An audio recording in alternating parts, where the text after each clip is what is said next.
Hello, it is DROdio. Okay, so we are back in this series that I'm affectionately titling Mistakes That I Always See Founders Make.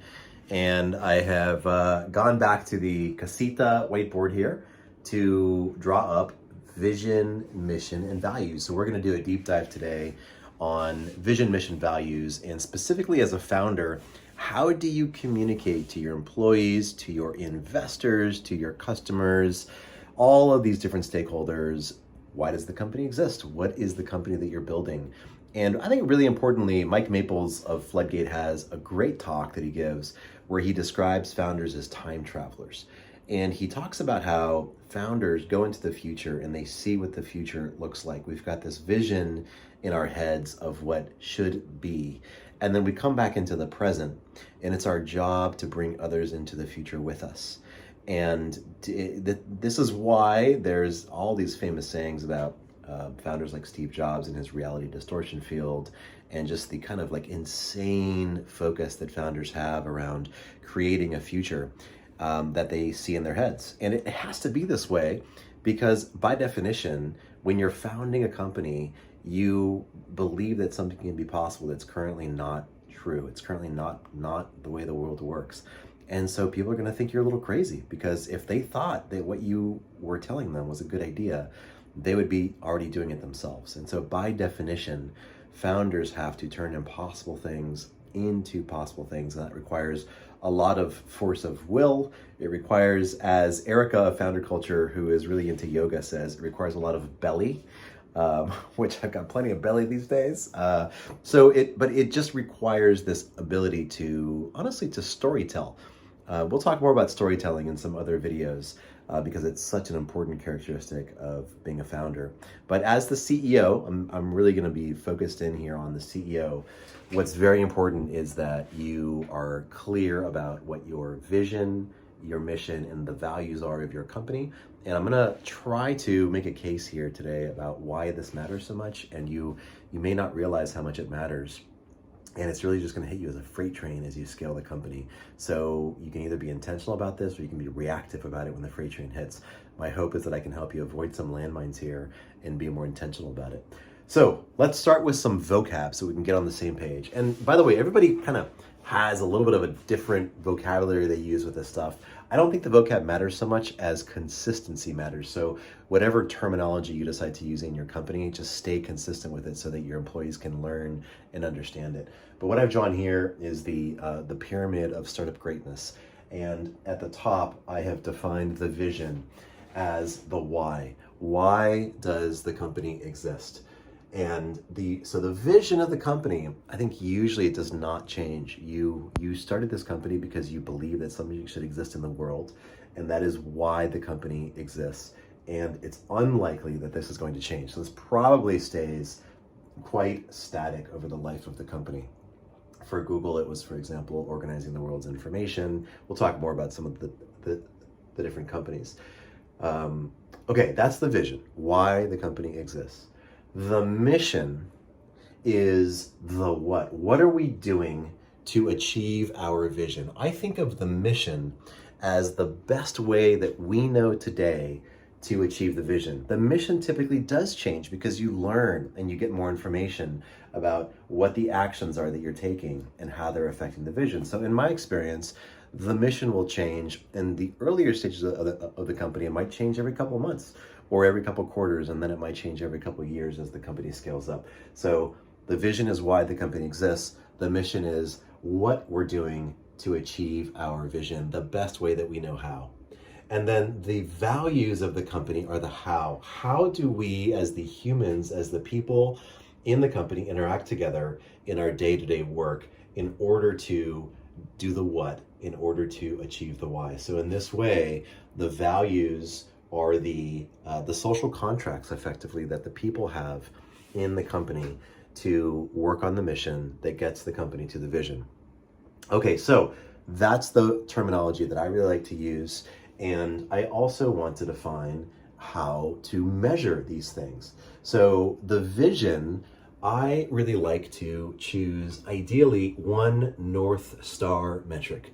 one metric that is the most impactful metric in your company. You may not know what this is in the early days. You may also get it wrong and you might change what it is. The important thing is that you don't lie to yourself about what this metric is. You don't make it a busy work metric. It should be the most impactful single metric that you can find that helps you get to your vision. So defining ideally one, it can be a couple things that it has to be, but the more North Star metrics you have, the harder it's going to be to focus in on what activities to do or not do. But ideally, you have a North Star metric here. I wrote Mars here because there's supposedly a great example with Elon Musk and SpaceX. And he told an engineer who was trying to decide whether they should work on one feature or another, he said, which one's going to get us to Mars faster? And that was pretty much always his answer. What's going to get us to Mars faster? And so, I don't know if that's a true story. I believe it's a true story, but regardless, I think it's a really good example of a very, very strong, powerful, and focused North Star metric that helps people understand what they should be doing and not doing. So that is how I would recommend that you measure your execution against your vision, against your why. The mission is typically measured with objectives and key results. So objectives and key results, OKRs, are what you are doing to basically break this mission, what we're doing to achieve our vision, down into years, quarters, months, and then also company level, departmental level, team level, even individual level. There's a great talk by Vetri, the CEO of Ally, about how OKRs, when done right, give purpose to people's work. So it's not just about making sure that they're focused, but it's about giving them purpose to their work. And so I wrote purpose here because I think when OKRs are done right, they do a really good job of helping somebody understand, when I come to work today, how is the work that I am doing going to help get us closer to why this company was created in the first place, to achieving our vision. I also like to say that focus is really about what you say no to. It's not what you say yes to. There's always plenty of things to say yes to. Focus is about saying no to the things that are going to allow you then to have the white space to say yes to the right things that are going to get you closer to your vision as measured by your execution against the mission. So I like to use OKRs to measure the mission. One of the questions that I like to ask as CEO, and I recommend that you ask as well, is what is the number one thing that is stopping us from growing faster? And it seems like this would be a pretty easy question to answer. It's often not. So if you ask your executive team, if you ask your managers, your ICs, you'll probably get a lot of different answers. And I've generally found it's a very good way to kind of understand the lens that people are looking at the business through, because they'll typically answer based on what their lived experience is, their areas of focus. And so getting the organization to really align around, hey, really, what truly is the number one thing that's keeping us from growing faster, that can be a really great way to figure out how to set this North Star metric and these OKRs, and to really unblock the organization. What I highly recommend you do is in all hands meetings, in one-on-ones, we're not in hallways anymore in the offices, but you really just reiterate the vision and the mission, and you ask people to reiterate it back to you. It is, the job of a CEO, again, it comes back to storytelling, and in getting everybody to be telling the same story together in a way that resonates and that everybody can understand and that clicks. And it takes a lot of touch points for people to really get it, to really internalize it. And it also doesn't help if it changes a lot. So this is why I have found that the vision typically doesn't change. The reason you started the company typically doesn't change. But when the mission changes, you really have to invest a lot of energy as the CEO to just reiterate this. So at all hands meetings, I would ask the company, who can tell me why Armory exists? Who can tell me what our vision is, what our mission is? How is it that we're going to achieve this vision of ours? And I would just hold the silence. Just hold the silence for a minute until somebody, raises their hand and gives you their answer. And, in a learning organization, there is no failure. There's only a failure to learn. So, people may not know, and it just is a signal that you as the CEO need to do a better job of making sure that the company has internalized these things. Okay, so this is the vision, this is the mission. One just a little side note that I had here about storytelling. I literally read storytelling up because There's a very famous saying. I first heard it from George Zachary of Charles River Ventures, that a CEO has 3 jobs. And the CEO's job is to make sure there's enough money in the bank, to set the vision of the company, and to hire and retain exceptional talent. And each of those 3 things requires storytelling, amazing storytelling skills from the CEO, because you have this vision of what the future looks like, and you're coming back in the present, and you're trying to bring everybody along with you. So this is why storytelling, I think, is so important. I'm going to do a whole series on storytelling, as it's such an important role of the CEO. So we'll come back to that one. Now we've got vision and we've got mission defined here in a consistent way. We've talked about how we're measuring these things.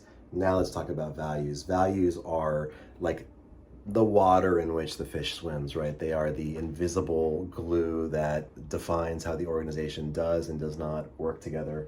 And what I'd like to do is talk about how values can be have become very, very, very, very concrete. So Sue, my wife Sue, who is a people and operations leader, told me about this thing that she heard, which I thought was a really good way to define values, which is that people step into their values when there's tension. And a good example of this is, let's say that you want to ship a feature, and an engineer or somebody doesn't think the feature is ready to be shipped. And so there's a lot of tension in the organization where maybe a product manager wants to get the feature out the door yesterday, and engineer's like, I'm not going to put my name on this thing. And what's happening is that engineer is stepping into their values in this example. So their value might be quality, whereas that product manager's value might be speed. And this is why it's so important to define organizationally, what are the values that you have as an organization, and then how do you interview for those values? How do you make sure that you're living those values? Because otherwise people will just really kind of cling to their innate personal values.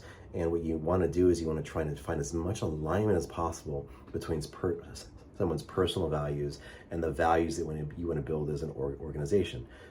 And there's no right answer here. It's just the important thing is that there's alignment, because when there's not alignment, that means that there's going to be a lot of tension and a lot of friction. So when we're talking about values, it's often, broadly referred to as a company's culture. And I do think it's important to define certain values, like these pillars of values that you have. Fewer is better, but something between 3 or maybe 5 or 6. But what are some of the core values that you have? And one of the things that I've really come to believe is true in building companies is that people talk about culture like it's this one thing. But there's a great quote that culture is like the shadow that follows you. You can yell at your shadow all you want, but it's not going to change anything. Yet it follows you everywhere you go. And that's like the culture of a company. And the way that I've begun to think about it is, I think that culture is like this complex equation, and the output is actually this thing that we call culture, but the inputs are many and a lot of variables that either you define intentionally or are defined for you if you're not defining them intentionally. And so I kind of have 2 big buckets of variables, and I've got an equation here. This isn't like an actual math problem. It's not complete. There are many more variables, but just kind of to show you what I mean, I have 2 big buckets of variables that I think really make a difference in defining a company's culture and in the way that you specify those as values. Another thing that Sue has said that I think is a great saying is that people really want 2 things in a company. 2 things. They want a product to believe in, and they want a place to belong. That's it. 2 things, a product to believe in and a place to belong. And the product to believe in is very well instrumented in Silicon Valley, right? We've got just a lot of funnels, like optimization funnels and product-led growth. And there's been a lot of thought that's put into the product to believe in piece. The place to belong tends to be done quite haphazardly. It kind of feels like all this is like math before calculus. Like we've got this thing, we typically refer to it as culture. That's more of the output of a complex equation that's a bunch of variables. And so, as a CEO, as a founder, you really have to decide how intentional you're going to be about defining these variables that are going to output into your culture, which is the thing that is going to be the lived experience of the way that you've set up your values, the actual like execution of your values. And so in these two big buckets that I've defined here to kind of get you started thinking about it in this framework, which is more a set of inputs that result in culture, I've got execution, and by execution I mean competence, to the power of focus times speed. So again, focus is what you say no to, not what you say yes to. So it's how good are you at saying no to things that are not going to be great at getting you towards your vision. Because in a startup, in a tech startup, there's no lack of opportunity of things you could be doing. And this is where OKRs and really defining the mission as what you're doing really helps you get to that vision in a more effective way and helps you say no to certain things. So focus times speed. Speed is a skill. Speed is a skill, it's a choice. I always like to say build the right thing fast instead of the wrong thing right. So focus on speed, ship fast, ship early. I mean, I started a company that did continuous delivery of software. So really believe in speed here. And so this is like the exponent here to execution. When I say execution, I'm talking about the competence, the technical ability, the ability to execute to this power of focus times speed. This is the numerator. The denominator is the market in which you choose to play. I think the conclusion I've come to is the number one most important decision that you make as a founder is choosing what market that you want to play in. When you choose the right market, you can make a lot of mistakes and still create an insanely successful company because the market has a lot of pull. And so I think the market is the denominator here. It's the more significant variable, and then your execution in that market and specifically your ability to have focus and speed defines the numerator here. So this is all about the product to believe in, and these are all intentional choices that you make. Do you want to build the right thing fast instead of the wrong thing right? Do you want to prioritize quality? Is speed important to you? How do you think about focus? Whose job is it to be focused? How do you measure and define focus? How relentless are you about saying no to things that fall outside of your mission, for example? Do you say yes to every deal? Do you say no to certain deals that are going to give you a lot of surface area that you then have to deal with later in the customer success org, as per my last video? So, there's a lot to these little words here. These are really, really important decisions to make.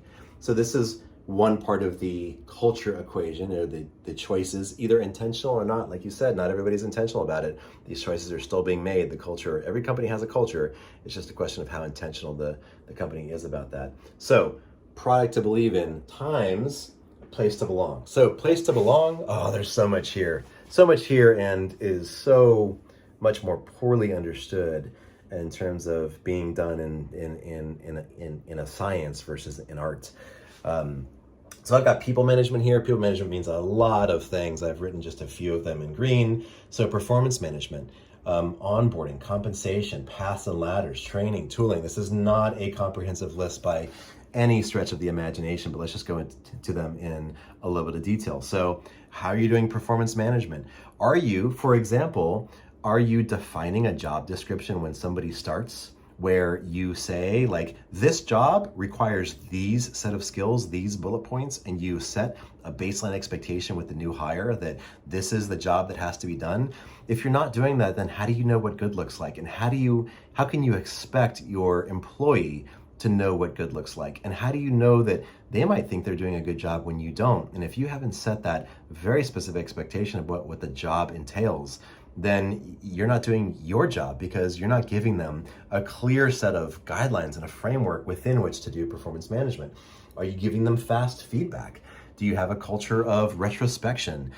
Do you have psychologically safe environments like one-on-ones where you can actually have conversations about their performance? Or do the one-on-ones end up being very just like tactical conversations about the work that has to get done? Are they ever talking about level 2 and 3 conversations? So a level 1 conversation is the tactical day-to-day work. A level 2 conversation is, I have opinions about your performance. A level 3 conversation is, I have opinions about my performance. Are you getting to levels 2 and 3 in your one-on-ones? What kind of a system are you using for performance management? What kind of cadence do you do performance management on? I mean, there's just so much to talk about in each one of these. Onboarding. How sophisticated are you being in your onboarding process? The more sophisticated approach that I've seen breaks onboarding into three pieces: pre-boarding, onboarding, and integration. And so pre-boarding is the time between when someone signs their job offer and they first start the job, and that's usually a couple of weeks. Can you have them reading things? Totally optional. You haven't started yet, but if some people want to ramp up more than others, so can you pre-board them and give them reading material and ways for them to get context and an understanding of what the job is that they're about to start? Onboarding is the first part, and let's just call it the first 6 months or so, but it's really until somebody can do their job well enough to teach it to somebody else. So that's what I consider to be the onboarding period. Once they know their job well enough to teach it to somebody else, and they are onboarded. So onboarding is things like, if somebody's not doing well in their first 6 months, then probably it's a problem with the interview process. There's a great HR leader.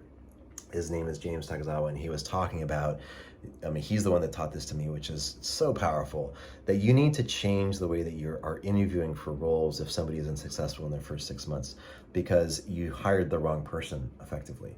If they're not successful in the next 6 months, so their first year, the balance of their first year, then there's a problem with their manager, where their manager, something about the manager-employee relationship is not working. And so then you get into the integration piece, which is how to make sure that they are well integrated into the organization so they can be successful, not just in their current job, but in having a career path and ladders, which gets into this part here, paths and ladders. How well defined is this? Like in many startups, it's not defined at all. So I come into a company, I don't know what it takes to get to the next level. I don't understand what my career path is. I don't know that I have a future at this company and what that future looks like. And when that's not defined, people start to leave. They'll start to leave after a year or a couple of years, where they don't understand how they are going to personally progress at the company. So how well are career paths written out? Has somebody had a conversation with the employee about what they want, where they want to be in a year or a couple of years, or where they want to eventually end up, what their leadership position looks like, and how they can get there, what the things are that they can do and specifically not be doing to not be performing well. Compensation is another big one. So compensation. So how transparent are you being in your compensation? How well defined is it? How much equity is there in the compensation across the organization? Do you let people talk about their comp? Do you ask them not to? Is it considered a secret? What happens when people find out? What are the ways that you are doing promotion reviews, promotion cycles? Do you do them once a year? Do you do them twice a year? Do you do them once a quarter? What's the definition of getting promoted? Are you doing spot grants and bonuses? If so, what are the metrics that you're using to actually decide if somebody should get one? Are you doing evergreen equity grants? So once they've been at the company for 3 years, do you grant them some percentage of what you would give them if you hired somebody new to keep them for another 4 years past that? So just so many things to think through in each one of these. Training. How well are you training? In my experience, middle management tends to be the group that gets squeezed the most in these startups, because CEOs will focus on their executive staff, and specifically in filling out their exec staff, and then you have to up-level your exec staff. And a lot of times in young organizations, the people who get hired into the management role are high-performing ICs. Well, a best practice is not to hire ICs into management, but to make it a parallel career path. So it's not that you get promoted into management, but it's that you move over into management. And you need to have a path as an IC, so you never have to become a manager if you don't want to be. Not everybody wants to be a manager, nor should they be. So then for the managers, especially the middle managers, how well are you training them? Because once the organization reaches 150 people, those middle managers become the translation layer between you as the CEO and the ICs. You cannot reach the ICs directly. So all this important work about making sure that everybody understands why the company exists, what's the vision, and what is it that you're doing to achieve that vision.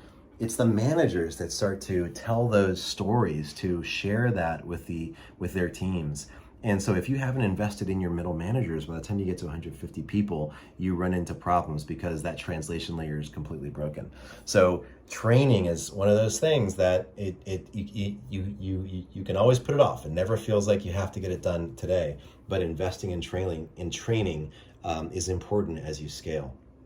Another important thing here that I didn't mention about performance management is, and I talked about this a little, well, actually I'll talk about it a bit more in a few minutes, but people often experience imposter syndrome in high growth organizations because you're asking them to do much more than their job originally was. In a growing organization, think of it as a sphere that's expanding. You're always going to be trying to pull people up into new responsibilities and new roles and do more than they've probably ever done before. And imposter syndrome can be a very real thing. So there's a great talk by Justin Milano of Abroad about imposter syndrome in FounderCulture. As a CEO, you have to be really, really, really cognizant of that because imposter syndrome causes a very bad spiral that's hard for people to get out of. So even just naming it and saying to people, hey, I understand that this might not be something you've ever done before, and let's figure out how to make sure that we give you the support that you need and that you're well trained. And I believe in your ability to do this work.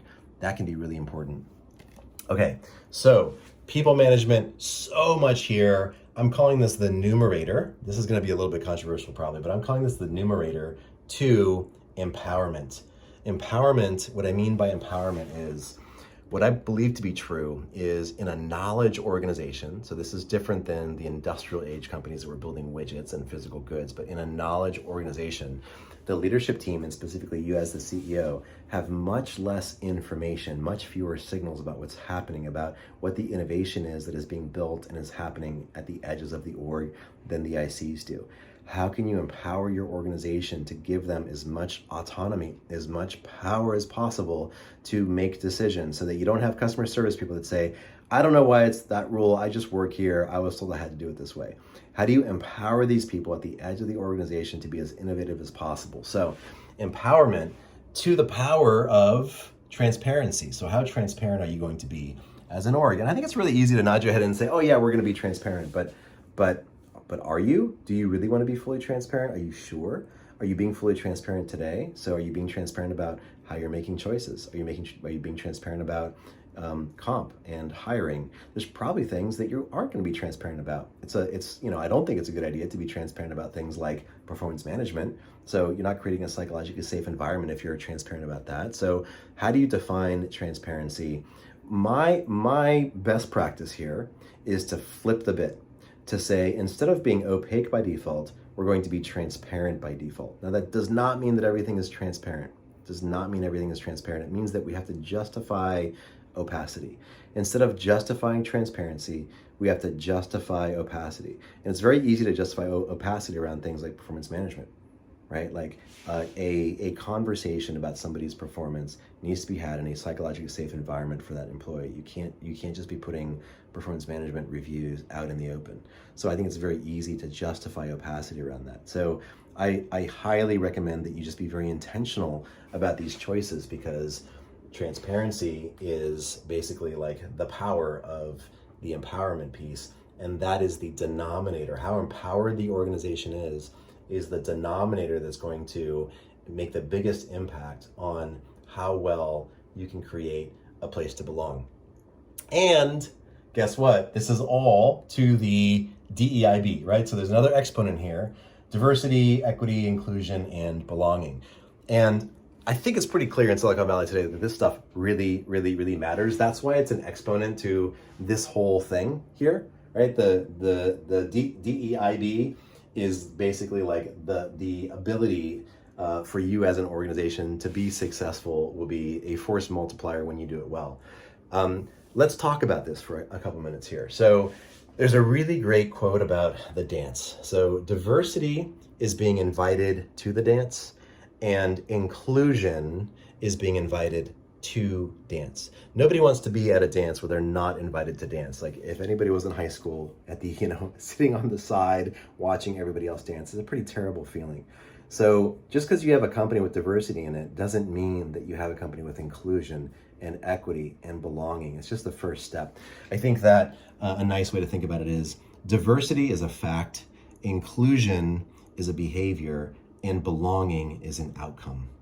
And there's a really great YouTube video by Willie Jackson on being an accomplice and not just an ally in diversity, inclusion, equity, belonging. How do you become an accomplice? How do you not just say that you're an ally, but how do you actually take steps to become an accomplice to make sure that you are creating a company that is diverse, that has equity across the organization, equal opportunity, equal pay, is inclusive, creates these feelings of belonging. One of the examples, this gets back to people management here, and this is why DEIB is an exponent on this numerator, but one of the things that I really like to do in recruiting is I like to not change the hiring bar. So if you have a recruiting funnel and you have a job, and that job, it has a very well written job description, maybe even has an OKR tied to it, like super huge bonus, tie OKRs to jobs and help people understand how you're gonna measure success. So you're not gonna change the hiring bar. You're gonna hire the best person for that role. But what you are going to do up funnel is you're going to juice the funnel. You're going to find as many opportunities as possible to engage with people from different backgrounds. And there's a great wheel here that I have on defining diversity. So there's primary and secondary characteristics. So there's age, there's sexual orientation, there's gender, there's ethnicity, there's race, there's mental and physical abilities. These are all primary elements of diversity. I think people often think of diversity as just being, for example, gender or ethnicity or race, but there are a number of primary characteristics here. And then there are secondary characteristics: military, work history, income level history, religion, language, familial status, job levels, so how senior have they been, education, geo. These are all secondary characteristics of diversity here. So what you can do is you can really juice the top of your hiring funnel so that you get as many people into the funnel at the top of the pot, at that top as possible that come from disadvantaged backgrounds. You know, like maybe somebody didn't have a mentor to help them with their resume, to help them make it look amazing. How do you get as many people into the funnel as possible that have the characteristics that you're looking for in that hiring bar at the bottom, but you really prioritize getting them through first? I think that's a best practice. Okay, so to me, all of this defines culture. This is all the very complex set of variables and choices, intentional or not, that mean that you output a certain culture for your company. And by the way, I think it's important to say cultural addition versus cultural fit. So you are looking for people that are going to create a cultural addition in your company and not a cultural fit. You do not want to become an echo chamber. So based on where you land on all these things, you can start to be very intentional about your values, and you can start to say, these are the pillars of the characteristics that we look for in the humans that are working at our company. These are the choices, the intentional choices that we want to make in the way that we run our company. And that forms all of this forms the foundation on which you execute your mission to achieve your vision. Okay, so this stuff really matters. I think founders often don't realize how much it matters when it's just a few of you, you're an early stage company, you're just in flow naturally. By the way, it's usually because you create a pretty homogeneous group. So oftentimes the first employees will really look a lot like you, have a lot of the same beliefs as you. As you scale the company, that's going to change. That should change. You should be able to figure out how to build a company of people that don't all look like you. Your company will be more successful when it is more diverse. And so moving from that very early stage where it's so easy to have everybody look the same and being intentional about these things early, so that, you know, if you're not intentional about these things early, these things become very, very, very hard to become intentional about later. So being intentional about them early gives you a huge head start because you don't dig yourself into a hole that you have to dig out of. And also, as the company scales, then you start to have to become very reactionary to these things versus being able to be proactive about them and making sure that you are building the company in the ways that are going to be most effective to achieve the vision. Okay. All right. So again, this is DROdio. I was the founding CEO of Armory. I'm currently its chairman, and I'm an advisor at FounderCulture. FounderCulture is a community of founders that are all working to remove landmines for other founders so that you don't step on the same landmines that all of us stepped on. At least step on different landmines. Don't step on the same ones that we stepped on. If you want to learn more about the community, you can go to founderculture.net. Okay, hope this is helpful. Ciao.